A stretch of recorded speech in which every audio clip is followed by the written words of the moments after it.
आजको पुरुषार्थ 1/7/4/9 परम शान्ति।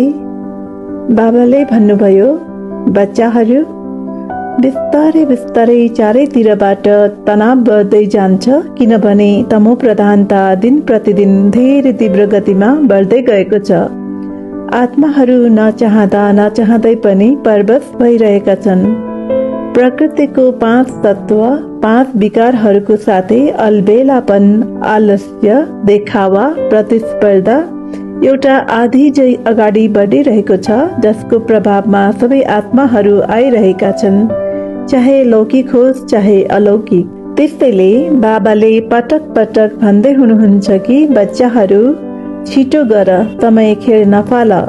पिताले समयभन्दा अघि आफ्ना साँचो मन भएका, साँचो लगन भएका बच्चाहरूलाई पढाउन थालिसक्नु भएका छन्, ताकि बच्चाहरूले चाँडै आउने यी आँधी बेरीहरूबाट बचेर आफ्नो लक्ष्य प्राप्त गर्न सकुन्।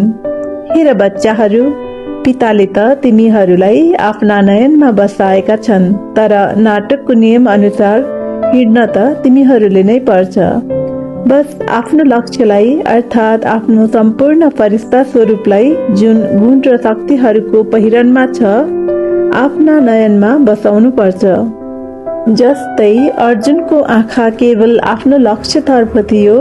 यदि दृष्टि यहाँ त्यहाँ गयो भने समयमै आफ्नो गन्तव्यमा पुग्न सक्दैनौ। तिमीहरू आफ्ना नायक पाठको महत्त्व बुझी चाँडै आउने उपलब्धिहरूलाई स्मरणमा राखी पुरुषार्थ गर।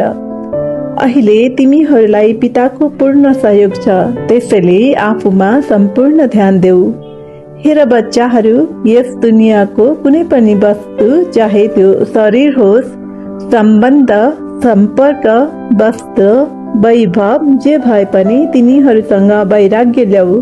यी सबै विनाशी छन्। यदि उता ध्यान गयो भने तिनीहरूले तिमीहरूलाई पनि तान्ने छन्।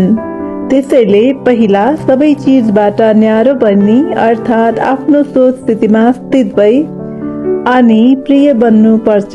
जसरी जसरी तिमीहरूमा शक्तिहरू बढ्दै जान्छ, सबै वस्तुहरू तिमीहरूको अधीनमा आउँछन् र तिमीहरू तिनका अधिकारी भइकन तिनीहरूलाई प्रयोग गर्न सक्छौ। बाबा त चाहनुहुन्छ कि आफ्ना प्रिय बच्चाहरूलाई काखमा राखेर पार लगाउन्, तर पिता पनि नाटकको नियममा बाँधिनु भएको छ। त्यसैले हिँड्न तिमीहरूले नै पर्छ। बस ध्यान देऊ, हिम्मत र दृढता राखी पुरुषार्थ गर। गन्तव्य अगाडि नै छ। आजलाई परम शान्ति।